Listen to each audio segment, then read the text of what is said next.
بسم اللہ الرحمن الرحیم۔ السلام علیکم دوستو، دنیا بھر کی خبروں میں آج آپ سنیں گے، لیکن اس سے پہلے اگر ہو سکے تو لائک اور سبسکرائب کا بٹن ضرور دبا لیں، شکریہ۔ ہم اسرائیلی سیلف ڈیفنس کی آڑ میں مزید خاموش نہیں رہ سکتے۔ ترک صدر۔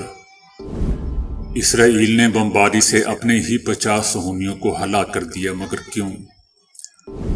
روس نے نئے دفاعی نظام کے ذریعے یوکرین کے 24 جنگی طیارے مار گرائے۔ عراق اور شام میں امریکی افواج کے خلاف حملوں کے پیچھے ایران ہے، امریکہ۔ غزہ ایک دن میں اقوام متحدہ کے 15 کارکن مارے گئے۔ غزہ جنگ میں حماس نے پہلی بار مسلسل 3 دن تل ابیب کو نشانہ بنایا۔ طوفان الاقصی آپریشن سے پہلے ہی اسرائیل کئی بحرانوں اور کمزوریوں کا شکار تھا۔ تو آئیے چلتے ہیں تفصیل کی جانب۔ مجموعی طور پر اب تک 8,000 کے قریب فلسطینی شہید ہو چکے ہیں، جن میں سے 2,913 بچے اور 1,709 خواتین شامل ہیں۔ 2005 کے بعد سے دوستو اب تک غزہ کو 5 بار اسرائیلی جارحیت کا سامنا ہوا ہے، اور اس بار ہونے والی شہادتیں گزشتہ 18 سال میں سب سے زیادہ ہیں۔ ترکیہ کے صدر رجب طیب اردوان نے کہا ہے کہ اسرائیلی حملے سیلف ڈیفنس کی حدیں پار کر کے بربریت اور وحشیانہ رد عمل میں تبدیل ہو چکی ہیں۔ ترک صدر رجب طیب اردوان نے مزید کہا کہ اسرائیل سیلف ڈیفنس کی آڑ میں غزہ پٹی میں قتل و عام سفاکیت کا بازار گرم کرنے میں مصروف ہے۔ انسانی حقوق کے علمبردار غزہ پٹی میں جاری بربریت کو نظر انداز کر رہے ہیں۔ ترک صدر کا کہنا تھا کہ ترکیہ معصوم بچوں نہتے شہریوں کو مارنے پر مزید وقت کے لیے خاموش نہیں رہ سکتا۔ یورپی یونین کو غزہ پٹی میں فوری جنگ بندی کے لیے اور کتنے بچوں کی باڈیز چاہیے؟ جنگ بندی کے مطالبے کے لیے مغرب غزہ میں مزید اور کیا کروانا چاہتا ہے؟ مغرب اسرائیل کو روکنے کی بجائے اس کی غیر مشروط حمایت کر رہا ہے۔ انہوں نے کہا کہ کسی کو یہ توقع نہیں رکھنی چاہیے کہ غزہ میں جاری تشدد پر ترکیہ خاموش رہے گا۔ ترکیہ کی نظر میں غزہ، فلسطین، اسرائیل اور شام کے بچوں میں کوئی فرق نہیں ہے۔ رجب طیب اردوان نے کہا کہ سلامتی کونسل کو مداخلت کے لیے کتنی مزید بمباری درکار ہے؟ غزہ میں اسرائیل کے حملے اپنے دفاع سے باہر نکل چکے ہیں۔ مغرب غزہ میں عالمی قوانین کو اس لیے نظر انداز کر رہا ہے کہ وہاں مسلمانوں کا خون بہہ رہا ہے۔ دوستو، فلسطینی وزارت صحت کی جانب سے جاری بیان کے مطابق گزشتہ 24 گھنٹوں کے دوران اسرائیلی بمباری سے 481 فلسطینی شہید ہو چکے ہیں۔ اب تک غزہ کو 5 بار اسرائیلی جارحیت کا سامنا ہوا ہے، اور اس بار ہونے والی شہادتیں گزشتہ 18 سال میں سب سے زیادہ ہیں۔ حماس کا کہنا ہے کہ غزہ پر بمباری میں 50 اسرائیلی یرغمالی بھی ہلاک ہو چکے ہیں۔ حماس کے عسکری ونگ القسام بریگیڈز نے اپنے بیان میں کہا ہے کہ غزہ پر 7 اکتوبر سے جاری اسرائیلی بمباری میں اب تک 50 صہیونی یرغمالی بھی ہلاک ہو چکے ہیں۔ تاہم غزہ کی وزارت صحت کے مطابق اسرائیلی بمباری میں شہداء کی تعداد 7,000 سے زیادہ ہو چکی ہے، جن میں زیادہ تر عام شہری شامل ہیں۔ القسام بریگیڈز نے 200 اسرائیلی قیدی رکھے ہوئے ہیں، جنہیں 7 اکتوبر کے حملے میں اسرائیل سے یرغمال بنا کر غزہ لایا گیا تھا۔ حماس کی جانب سے قطری اور مصر کی ثالثی کے بعد 2 اسرائیلی خواتین جبکہ امریکی ماں بیٹی کو گزشتہ چند دنوں میں رہا کیا جا چکا ہے، جبکہ دوسری طرف اسرائیل نے کہا ہے کہ اقوام متحدہ اخلاقی طور پر اپنا قانونی وجود اور ساکھ کھو چکی ہے۔ حماس کے ہاتھوں یرغمال بنائے گئے افراد کی تکلیفوں کو بیان نہیں کیا جا سکتا۔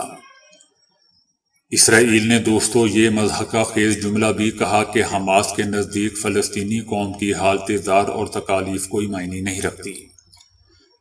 اسرائیل نے کہا ہے کہ اس جنگ کے اختتام کا تصور حماس کے خاتمے کے بعد ہی کیا جا سکتا ہے۔ ہم جانتے ہیں کہ غزہ میں سخت جنگ ہوگی، اور اس کی وجہ یہ ہے کہ حماس نے ایک وسیع عسکری میکانزم بنا لیا ہے۔ 7 اکتوبر کو ہمیں حماس کے آپریشن میں ناکامی ہوئی۔ اس ناکامی کی واضح وجہ درست اطلاعات کی کمی تھی۔ مجبوری کی صورت میں ہمیں دونوں محاذوں پر جنگ بڑھانے کے لیے تیار رہنا چاہیے، ایسا دوستو اسرائیل کا کہنا ہے۔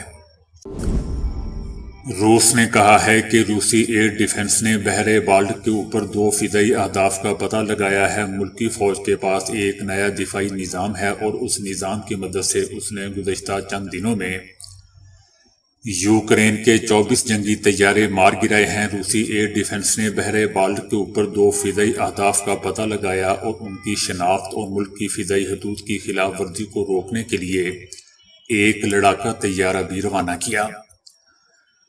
روسی لڑاکا طیارے کے قریب آتے ہی ان 2 امریکی بمبار طیاروں نے اپنا راستہ تبدیل کر لیا اور سرحد سے دور چلے گئے۔ گزشتہ 24 گھنٹوں کے دوران اس ملک کی مسلح افواج نے یوکرین میں فوجی کارروائیوں کے دوران 2 امریکی میزائل، ایک طیارہ شکن S-200 نامی anti radar missile, 2 American HIMARS system, Ukraine کے 2 لڑاکا طیارہ اور ایک تربیتی طیارے کو نشانے پر لے کر تباہ کر دیا۔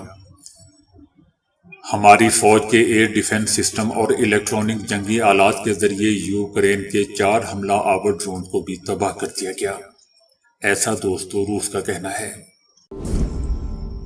امریکہ نے کہا ہے کہ شام میں امریکی فضائی حملوں میں F-16 طیاروں کا استعمال کرتے ہوئے ہتھیاروں اور گولہ بارود کے ڈپو کو نشانہ بنایا گیا ہے۔ ایران عراق اور شام میں امریکی افواج کے خلاف اپنے ایجنٹوں کے حملوں کا ذمہ دار ہے۔ یہ بات امریکی وزیر دفاع لائیڈ آسٹن نے گزشتہ روز کے اعلان کے بعد کی ہے۔ انہوں نے کہا کہ امریکہ نے مشرقی شام میں ایران کے زیر استعمال 2 تنصیبات پر حملے کیے ہیں۔ آسٹن نے کہا کہ اپنے دفاع میں درست حملے عراق اور شام میں امریکی اہلکاروں کے خلاف ایرانی حمایت یافتہ ملیشیاؤں کے 17 اکتوبر سے شروع ہونے والے مسلسل اور زیادہ تر ناکام حملوں کا جواب ہے۔ انہوں نے وضاحت کی کہ امریکی صدر جو بائیڈن نے ان حملوں کا حکم یہ واضح کرنے کے لیے دیا تھا کہ امریکہ ایسے حملوں کو برداشت نہیں کرے گا اور اپنے شہریوں اور اپنے مفادات کا دفاع کرے گا۔ تاہم انہوں نے ساتھ ہی اس بات پر زور دیا کہ ان کا ملک تنازعات کا خواہش مند نہیں ہے، کسی دوسری دشمنی میں ملوث ہونے کا کوئی اہم ارادہ نہیں رکھتے۔ دوستو حیرت کی بات ہے کہ ایسا امریکہ کہہ رہا ہے۔ اقوام متحدہ نے مطالبہ کیا ہے کہ شہریوں اور ہسپتالوں کا پورا احترام برقرار رکھا جائے۔ لاکھوں لوگ سوال پوچھ رہے ہیں کہ دنیا اقدامات کیوں نہیں کرنا چاہتی۔ فلسطین کے لیے اقوام متحدہ کی ریلیف اینڈ ورکس ایجنسی کا کہنا ہے کہ غزہ میں متعدی ساتھی مارے گئے ہیں، صرف ایک دن میں ہمارے 15 ساتھی مارے گئے۔ غزہ میں لوگوں کے دم گھٹ رہے ہیں، چند امدادی ٹرکوں سے کچھ تبدیل نہیں ہوگا۔ امید ہے کہ آج مزید 8 امدادی ٹرک غزہ پہنچیں گے۔ ان کا کہنا ہے کہ ہمارا امداد کا نظام متاثر ہو رہا ہے، نہیں معلوم کہ ہم کب تک مدد کرنے کے قابل رہ سکیں گے۔ خوراک، پانی، ایندھن کی بندش سے فلسطینیوں کو اجتماعی سزا کے لیے استعمال کیا جا رہا ہے۔ انہوں نے مطالبہ کیا کہ شہریوں اور ہسپتالوں کا احترام برقرار رکھا جائے۔ لاکھوں لوگ سوال پوچھ رہے ہیں کہ دنیا اقدامات کیوں نہیں کرنا چاہتی۔ مقبوضہ فلسطین شہر رہوفوت میں ہائی ٹرانسمیشن لائن پر راکٹ لگنے سے بجلی معطل ہو گئی ہے۔ ایک راکٹ اسرائیلی علاقے القریہ میں بھی گرا اور ہنگامی سائرن بجنے سے القریہ میں اسرائیلی عسکری کونسل کا اجلاس روکنا پڑا۔ مقبوضہ فلسطین میں دوستو غاصب صہیونی ریاست اسرائیل کے دارالحکومت تل ابیب اور دیگر شہروں پر حماس نے راکٹ حملے کیے ہیں۔ غزہ اسرائیل جنگوں میں پہلی بار مسلسل 3 دن کئی بار تل ابیب کو حماس نے نشانہ بنایا ہے۔ تل ابیب اور دیگر اسرائیلی شہروں میں راکٹوں سے تباہی ہوئی ہے۔ دوسری جانب غزہ میں قید اسرائیلیوں کے رشتہ داروں نے مختلف شہروں میں احتجاج کیا ہے۔ مظاہرین کا کہنا تھا کہ اسرائیلی حکومت کو غزہ میں قید اور اسرائیلیوں کی پرواہ نہیں ہے۔ القسام بریگیڈ کی جانب سے کہا گیا ہے کہ اسرائیل پر تازہ راکٹ حملے غزہ کی شہری آبادی پر بمباری کا جواب ہے۔ اس کے علاوہ 7 اکتوبر سے مسلسل فلسطینیوں کو نشانہ بنانے کے بعد اب بھی اسرائیلی وزیر اعظم نیتن یاہو کی ہٹ درمی برقرار ہے۔ انہوں نے کہا ہے کہ غزہ کی پٹی پر زمینی حملے کی تیاری کر رہے ہیں۔ طوفان الاقصی آپریشن سے پہلے بھی اسرائیل کئی بحرانوں اور کمزوریوں کا شکار تھا۔ صہیونی معاشرے میں انتشار، تاریک مستقبل کے باعث مایوسی، فوجیوں کا بھاگ جانا اور دیگر مسائل نے اسرائیل کو نابودی کے دہانے پر کھڑا کر رکھا تھا۔ اب صہیونی کابینہ کی سب سے بڑی پریشانی یہ ہے کہ ایسی فوج کس طرح غزہ جیسی انجان زمین پر دو بدو لڑائی شروع کر سکتی ہے یا حماس کی زیر زمین خوفناک سرنگوں میں داخل ہو سکتی ہے۔ حماس کے طوفان الاقصی فوجی آپریشن نے غاصب صہیونی اسرائیل کے کمزور اور زوال پذیر ہوتے وجود پر ایسی کاری ضرب لگائی ہے جس کا ازالہ دوستوں ممکن نہیں ہے۔ اس شکست کے 24 گھنٹے تک صہیونی حکمران سکتے میں رہے اور اس کے بعد جب ہوش آیا تو انتقامی کارروائی کے طور پر غزہ کے عام شہریوں کو شدید بمباری کا نشانہ بنانا شروع کر دیا۔ انہوں نے اپنے انتقام کا نشانہ القسام بریگیڈ کو بنانے کی بجائے خواتین اور بچوں کو بنایا۔ طوفان الاقصی فوجی آپریشن کی شدت اس قدر زیادہ تھی کہ صہیونی حکمرانوں نے غزہ پر زمینی حملے کی باتیں بھی شروع کر دیں، کیونکہ وہ خود اس حقیقت سے بخوبی آگاہ ہیں کہ طوفان الاقصی میں ہونے والی شکست کا ازالہ محض عام شہریوں کو بمباری کا نشانہ بنانے سے ممکن نہیں ہے۔ دوسری طرف اکثر ماہرین کا خیال ہے کہ غزہ پر زمینی حملہ اسرائیل کے لیے شدید چیلنجز کے ہمراہ ہوگا اور غزہ صہیونیوں کی دلدل بن جائے گا، بالکل ایسے ہی جیسے عراق اور افغانستان امریکہ کے لیے دلدل بن گیا تھا۔ اگرچہ حماس نے انسانی بنیادوں پر کچھ قیدیوں کو آزاد کر دیا ہے، لیکن ابھی بھی سینکڑوں صہیونی ان کی قید میں ہیں، جن میں اسرائیل کے دسیوں فوجیوں کے علاوہ اعلیٰ سطحی فوجی افسر بھی شامل ہیں۔ غزہ میں زیر زمین سرنگوں کا جال بچھا ہوا ہے، جس کی وجہ سے صہیونی فوج کسی طرح بھی اپنے قیدی آزاد کروانے کے قابل نہیں ہے۔ دوسری طرف صہیونی حکومت پر روز بروز اپنے شہریوں کی جانب سے قیدیوں کو آزاد کروانے کے لیے دباؤ بڑھتا جا رہا ہے۔ صہیونی فوج کے لیے ایک اور بڑا چیلنج خطے میں اپنے سامنے متعدد محاذوں کا کھل جانا ہے۔